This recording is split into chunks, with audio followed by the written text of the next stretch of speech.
रो मत मल्लिका, कभी कभी तो ना समझ बन जाती है। शांत होके मेरी बात सुन।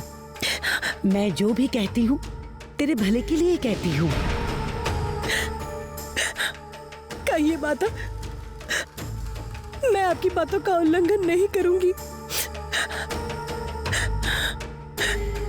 कहिए कहिए, मुझे क्या करना होगा माता? मुझे लगता है कि रानी माया को सजा देकर हमें कोई फायदा नहीं होने वाला, क्योंकि सागर रानी के देश में जाने की चाबी है वो।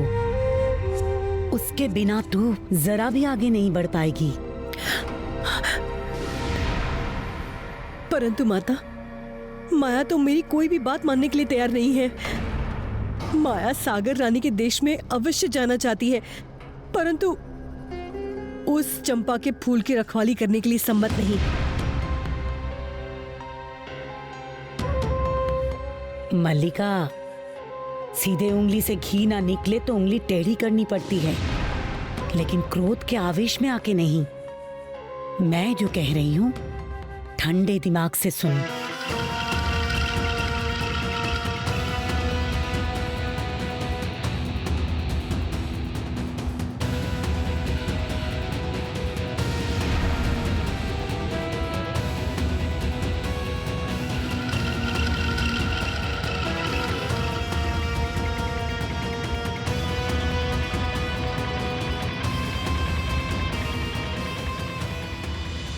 यदि तुम्हें गहरे समुद्र में जाना ही है तो ये सब संकट से लड़ने का उपाय भी सोचना पड़ेगा।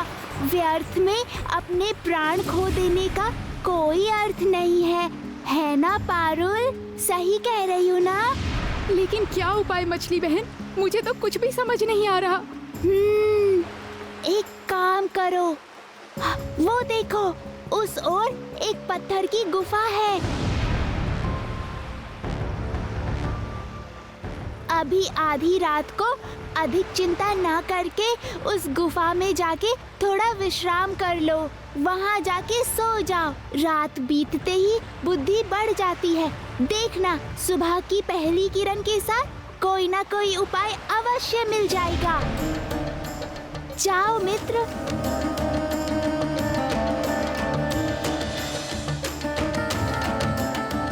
तुमने सही कहा मछली बहन, कल दिन के उजाले में ही मैं अपनी यात्रा शुरू करूंगी। मिलते हैं मित्र, मिलते हैं।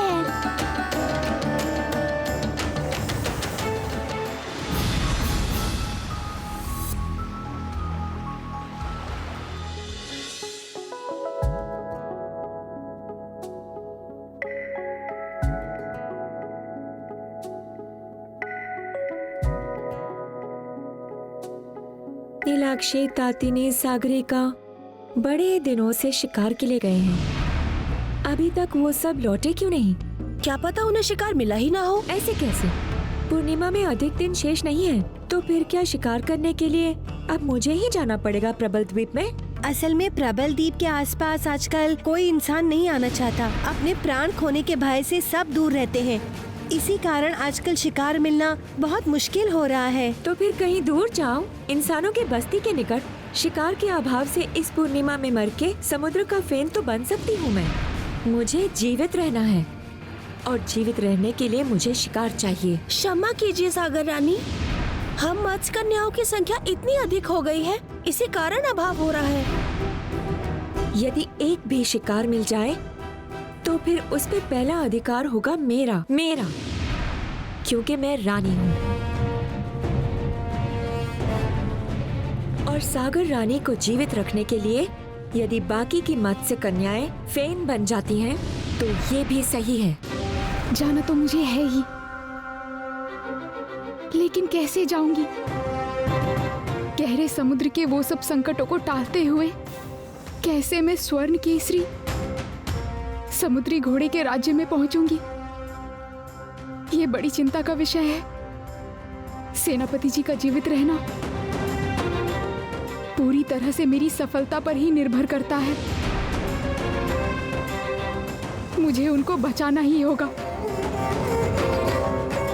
और इसी कारण उस नीलकंठ मोती को मुझे लाना ही होगा।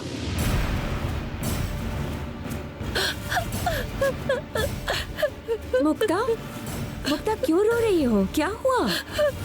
तुझे तो हर पूर्णिमा में इंसान के रब की जरूरत नहीं है। तू तो स्वयं ही एक इंसान है ना? सच में तेरा कितना निश्चिंत जीवन है।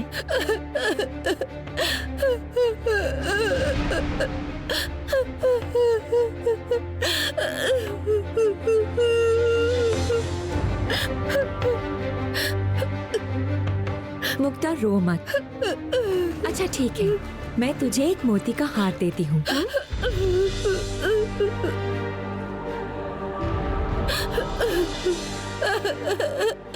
देख, ये हार तेरे गले में बहुत अच्छा लगेगा। अब तो थोड़ा हंस दे। ए, तुझे क्या हुआ है? कब से रोए जा रही है? उन्होंने मुझे डांटा है। डांटा है? किसने डांटा तुझे?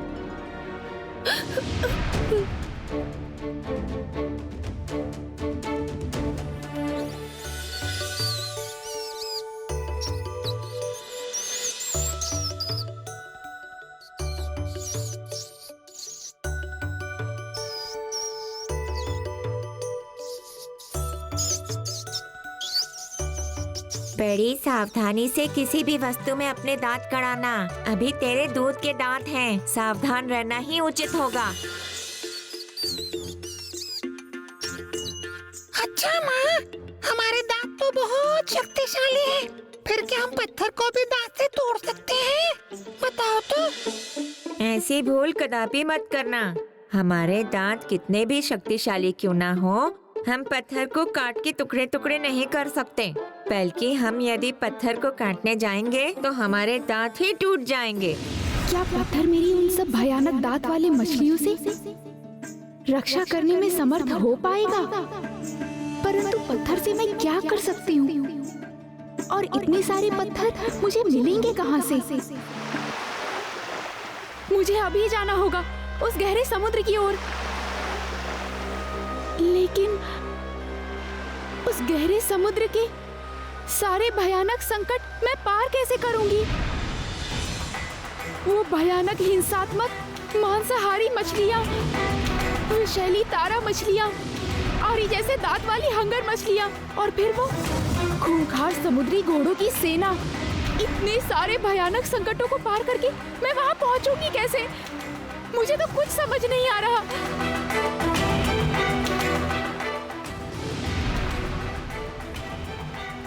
बस थोड़ी देर और। ऐसा लग रहा है मैंने किसी इंसान की आवाज सुनी। देखती हूँ कौन है। बहुत डांटा उन्होंने मुझे, बहुत कुछ भला बुरा कहा। भारी समस्या है। किसने डांटा ये बताएगी या नहीं? नहीं तो मैं जानूंगी कैसे? और कौन? नीलाक्षी और बेला और दादिनी ने भी डांटा। वो हर पल मुझे डांटते रहते हैं। परंतु वो सब तुझे यहाँ पे कैसे मिले? वो प्रबल द्वीप गए हैं। इसका अर्थ है कि तू फिर से वहाँ गई थी। कितनी बार मना किया है तुझे? अरे मैं ऐसे ही थोड़े ना गई थी। दूर से देख के प्रतीत हुआ कि कोई परिचित है, इसीलिए तो गई थी। नहीं तो मैं क्यों जाती? यहाँ हर कोई तेरा परिचित है, परंतु कार्य करते समय तू उन्हें तंग तो नहीं करती ना? मुक्ता, आजकल तू मेरी बात बिल्कुल भी नहीं मानती। मैं सच कह रही हूँ। मैंने उन सबको तंग नहीं किया, केवल 2-4 बातें की थी। अब आप ही बताइए, वो सब तो मत्स्य कन्याएं हैं, तो फिर उन सबको मत्स्य कन्या बोलने में क्या दोष है? सिर्फ इतनी सी बात से वो मुझे यहाँ घसीटते हुए लाए और कितना भला बुरा सुना दिया। अच्छा ठीक है, अब से तू उन सब के पास मत जाना, यहीं रहना। पता है मैंने उनको। अब बस भी करो, अपने दुख का पिटारा खोल के मत बैठो। जाओ यहाँ से, महारानी के सोने का समय है। बस एक और रात। पता है उसको ना कुछ भी याद नहीं है, सब कुछ भूल गया है वो, यहाँ तक कि अच्छा ठीक है, अब तू जा। तेरी सारी बातें मैं बाद में सुनूंगी। अब तू जा यहाँ से। उस दिन जो जहाज डूब गया था, वहाँ से बेला इंसानों की बहुत सारी चीजें लाई है। जाके देख, तुझे कुछ पसंद आता है क्या? इंसानों की चीजें? मैं अभी जाती हूँ। कितना मजा आएगा, कितना मजा आएगा। उफ, अब निश्चिंत होकर थोड़ी देर विश्राम करूंगी।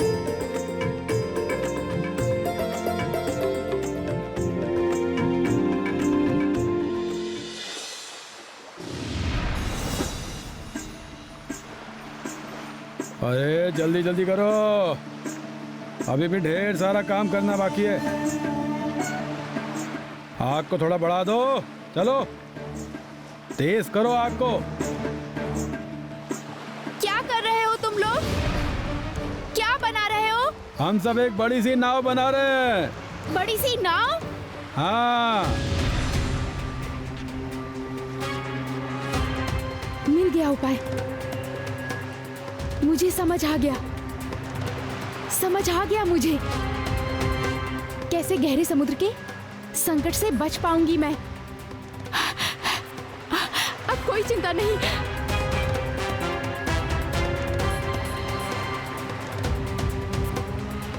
मछुआरे भाइयों, तुम सब मेरा एक काम करोगे?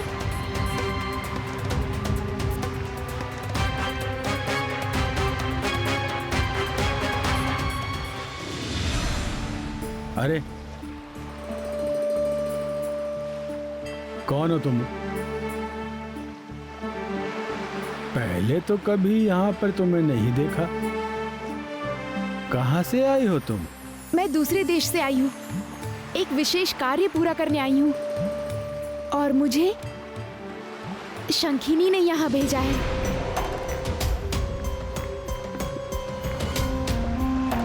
शंखिनी ने तुम्हें स्वयं भेजा है? हाँ, विश्वास नहीं हो रहा क्या? विश्वास नहीं होना स्वाभाविक ही है। ये देखो, शंखिनी का दिया हुआ कंगन मेरे हाथ में।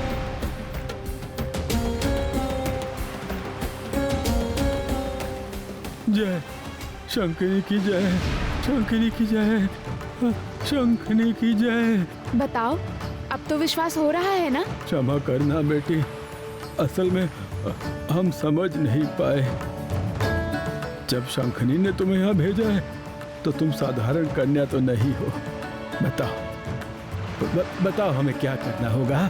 यदि हमारे बस में हुआ तो हम वो अवश्य करेंगे। मुझे गहरे पश्चिम समुद्र में जाना है शंखिनी के कार्य से। इसी कारण से मुझे एक कवच और अस्त्र चाहिए ताकि गहरे समुद्र की मांसाहारी मछलियाँ, विषैली तारा मछलियाँ, दांत वाली हंगर और समुद्री घोड़ों की सेना मुझे बिल्कुल भी हरा ना पाए।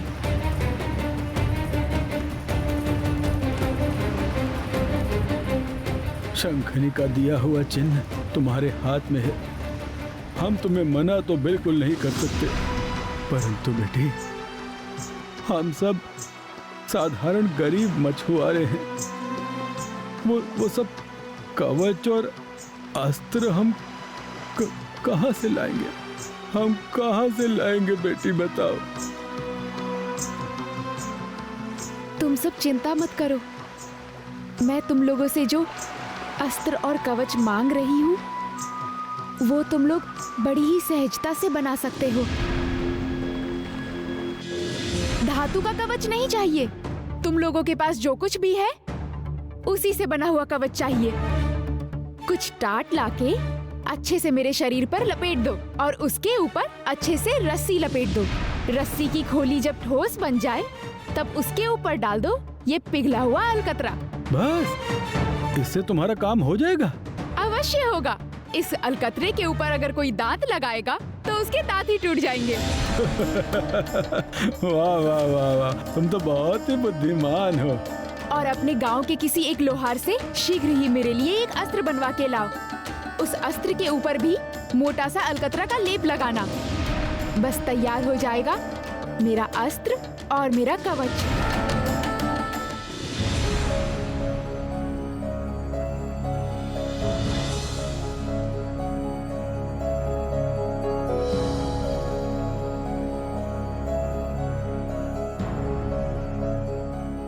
कुमार, ये देखिए आज आपके और हमारी सखी नीलाक्षी के लिए हमने इस कुटिया का निर्माण किया है, क्योंकि अब से कुमार आप और हमारी सखी नीलाक्षी यहीं पे रात बिताया करेंगे।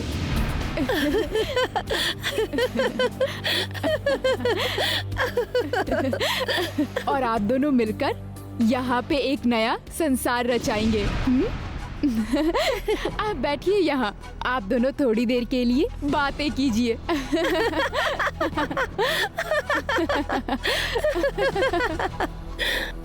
कुमार, आपने अभी तक एक बार भी हमारी सखी नीलाक्षी को उसके नाम से नहीं पुकारा। एक बार प्रेम से इसका नाम लेके पुकारिए तो सही, सुन के हमारे कान भी धन्य हो जाएंगे।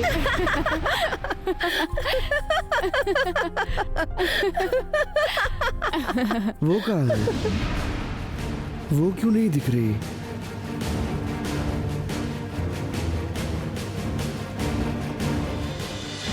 वचन देती हूँ, यदि तुम सबने मेरा ये काम कर दिया तो तुम सब लोगों का ये एहसान मैं जीवन भर नहीं भूलूंगी। बदला? ऐसा क्यों कह रही हो बेटी? तुम्हें तो शंखनी ने यहाँ भेजा है। यदि हम सब तुम्हारा उपकार कर पाए तो शंखनी संतुष्ट होंगी। ये तो हमारा अहोभाग्य है बेटी। अरे सुनो तो, जल्दी गांव की ओर प्रस्थान करो। वहां पर जाकर लोहार को बोलो कि वो एक अस्त्र बना दे, समझे? और लोहार को ये भी बताना कि ये शंखनी का आदेश है। हाँ हाँ, मैं इसी क्षण प्रस्थान करता हूँ, ठीक है? तुम सब कवच बनाने का कार्य आरंभ करो।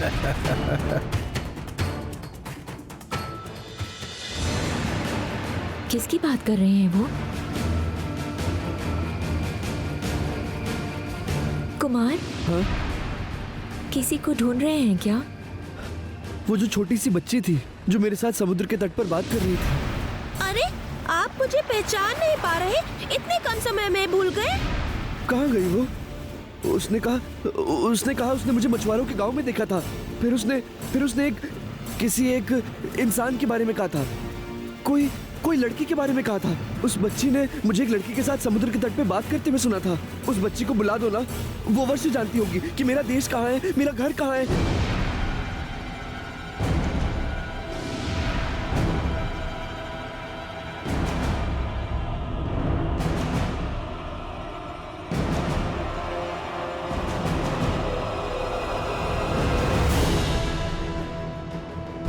वो छोटी सी बच्ची है, अपनी कल्पना से कहानी रचना उसका स्वभाव है।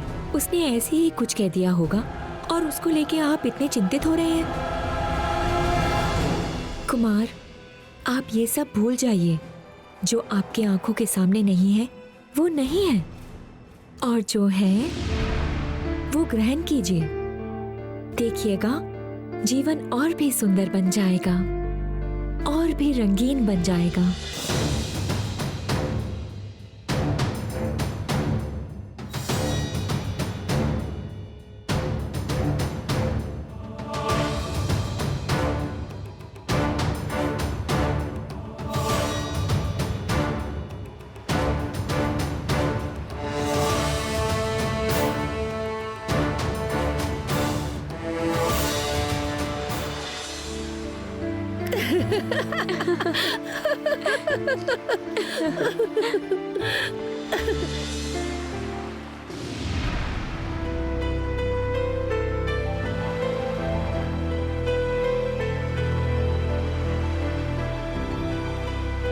बताइए कुमार, आप क्या कह रहे थे?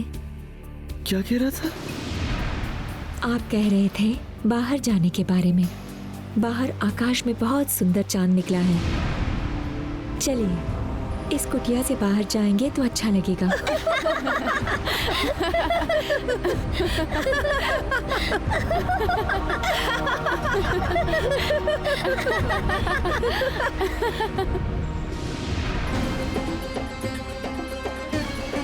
आज मैं मेरे जीवन का बहुत बड़ा युद्ध लड़ने जा रही हूँ। पता नहीं जीतूंगी या हारूंगी। इसके पहले सारे युद्ध में सेनापति जी मेरे साथ थे। आज मैं अकेली हूँ।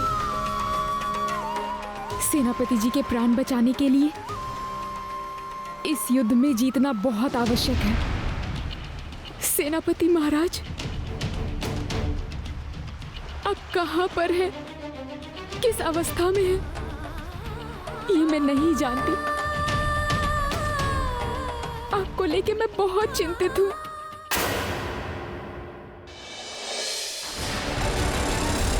जा, कूद जा समंदर के पानी में।